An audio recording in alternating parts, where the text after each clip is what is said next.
We're all about to get fired from Twitter. 5, 4, 3, 2, 1.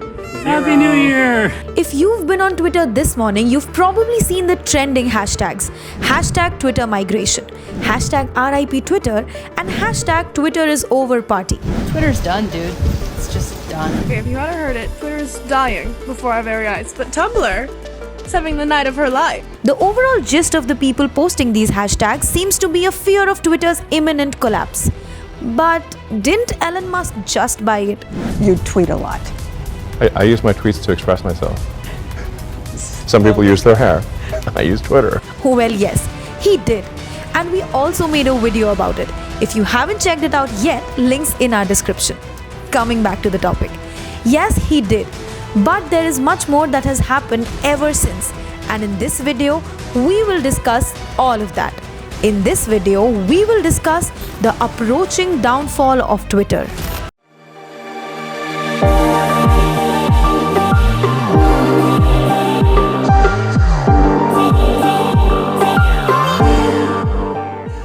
On 15th November, Twitter abruptly shut its office, and this shutdown came after Elon Musk, the site's new owner, gave an ultimatum to the employees, and the deadline for that ultimatum passed.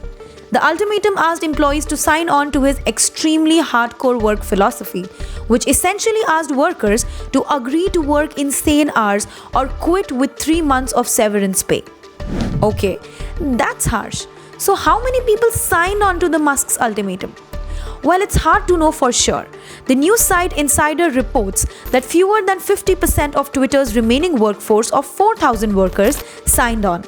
If Musk sticks to his ultimatum, that means Twitter is about to lose another 2,000 or so workers, which makes one wonder how much longer the platform can continue to run. They're working with someone who is inherently unpredictable in a high-stakes, high-profile situation. So they're pulling out. But why did Musk close Twitter's office? An internal Twitter Slack message seen by insiders said that the closure was likely to prevent physical sabotage while the company sorts out access revocations.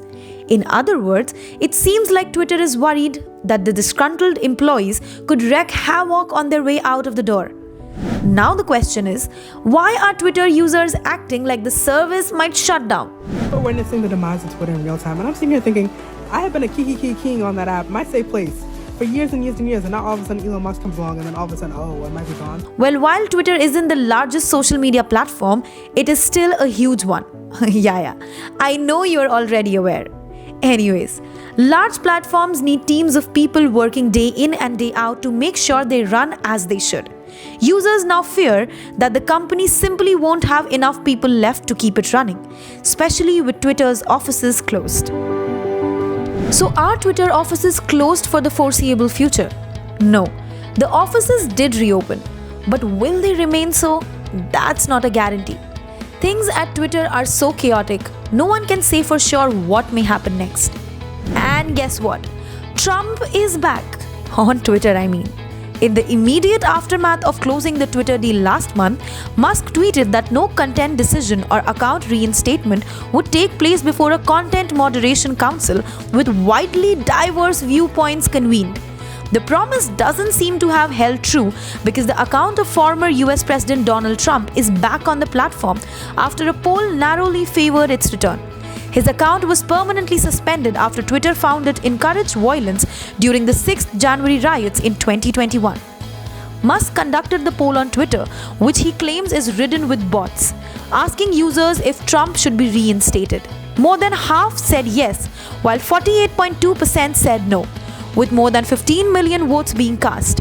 Musk claimed in a thread that 134 million people had seen the poll. It remains to be seen if Trump is interested in using his Twitter account, which still has more than 87 million followers, because he is invested in his own platform, Truth Social. Piracy is also running rampant at Twitter. With cuts to the team that monitor the platform, it may be no surprise that the piracy appears to be having a field day at Twitter. There have been instances of users posting entire movies in threads by breaking them up into many short video clips.